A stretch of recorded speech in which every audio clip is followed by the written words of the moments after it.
যে সভ্যতার সংঘাত নিয়ে আমরা কথা বললাম এবং সভ্যতার উত্থান পতন নিয়ে আমরা কথা বললাম, এটা আমরা বাংলাদেশের সাথে মেলানোর চেষ্টা করি। সভ্যতার সংঘাত এটা বাংলাদেশে আছে কিনা? হক ও বাতিলের চিরন্তন দ্বন্দ্ব বলতেছি আমরা। আমরা কি দ্বন্দ্বের মধ্যে আছি নাকি আমরা সিলেবাসের বাইরে? আসে। কিভাবে আসে এই দ্বন্দ্বটা আপনার সামনে? কিভাবে আসে এই দ্বন্দ্বটা? আপনার সামনে আসে সেকুলার রাষ্ট্রের মাধ্যমে। হক ও বাতিলের যে চিরন্তন দ্বন্দ্ব, এটার আমাদের এই জমিনে এটা সুরতটা হইল সেকুলার রাষ্ট্র আর ইসলামের ব্যবস্থা দ্বন্দ্ব। বুঝতে পারছেন? আবারও বলতেছি, হক ও বাতিলের যে চিরন্তন দ্বন্দ্ব, ইসলাম আর জাহেলিয়াতের মধ্যে যে সংঘাত, এটার বাস্তবতা আমাদের জমিনে, আমাদের সময়ে এটার বাস্তবতা হলো সেকুলার রাষ্ট্র। কেন? আমি এটা ভেঙে বলি আপনাদের। একটা এক্সাম্পল দেখতে পারেন। আমাদের দেশে এখন জাতিসংঘের মানবাধিকার কমিশনের অফিস চালু করা হচ্ছে। এটা হলো এমন একটা প্রতিষ্ঠান যার কাজ হলো এমন সব জিনিস বাস্তবায়ন করা যা ইসলামের সাথে সাংঘর্ষিক, রাইট? কাগজে কলমে আপনি বলেন 90% মুসলিমের দেশ, কিন্তু আপনি এটা বন্ধ করতে পারতেছেন না।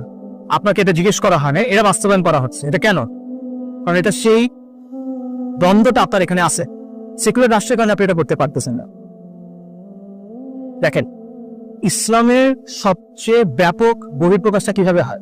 ইসলামের মধ্যে অনেক জিনিস আছে। ইসলামের আকীদা আছে, ইসলামের ইলম আছে, আদব এবং আখলাক আছে, ইসলামের রুহানিয়াত আছে। কিন্তু ইসলামের সবচেয়ে কম্প্রিহেন্সিভ ম্যানিফেস্টেশনটা কখন হয়? ইসলামী শাসন এবং ইসলামী সমাজের মধ্যে দিয়ে। কারেক্ট? ইসলাম আসলে কি এটা আপনি বুঝবেন যখন আপনি ইসলামী শাসন এবং ইসলামী সমাজের মধ্যে যাবেন, রাইট? একই কথা আধুনিক জাহিলিয়াতের ক্ষেত্রে প্রযোজ্য। আধুনিক যে জাহিলিয়াত, এটার অনেক তত্ত্ব আছে, মতবাদ আছে, আদর্শ আছে, মতাদর্শ আছে, ব্যবস্থা আছে, কিন্তু এটা সবচেয়ে কম্প্রিহেন্সিভ, সবচেয়ে ব্যাপক বাস্তবায়নটা কোথায় হয়? সেকুলার শাসন ব্যবস্থার মধ্যে দিয়ে। আপনার জীবনে তো কেউ এসে তত্ত্ব মতবাদ নিয়ে আপনার সাথে কথা বলে না, কেউ তো দার্শনিক প্রশ্ন নিয়ে আপনার সাথে আলাপ করে না। এই একাডেমিক ডিসকাশনের কোনো ভূমিকা আপনার লাইফে নাই, দৈনন্দিন জীবনে নাই। আপনার দৈনন্দিন জীবনে কি আছে?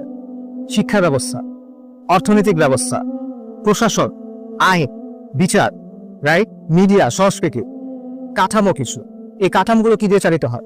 এই মতবাদগুলো দিয়ে, এই চিন্তাগুলো দিয়ে, এই আকীদাগুলো দিয়ে। এবং এগুলোকে নিয়ন্ত্রণ করে কে? বেশিরভাগ ক্ষেত্রে এগুলো নিয়ন্ত্রণ করে সেকুলার রাষ্ট্র, রাইট? তাহলে যেভাবে ইসলামী সমাজ এবং ইসলামী শাসন হলো ইসলামের সবচেয়ে কম্প্রিহেন্সিভ ম্যানিফেস্টেশন, ঠিক একইভাবে সেকুলার রাষ্ট্র হলো আধুনিক জাহেলিয়াতের সবচেয়ে কম্প্রিহেন্সিভ ম্যানিফেস্টেশন। এবং এই কারণে এটাই হলো সভ্যতার সংঘাতের রূপ আপনার চোখের সামনে। এই জিনিসটা কয়েকটা বিষয় দিয়ে প্রমাণ করা যায়। For example,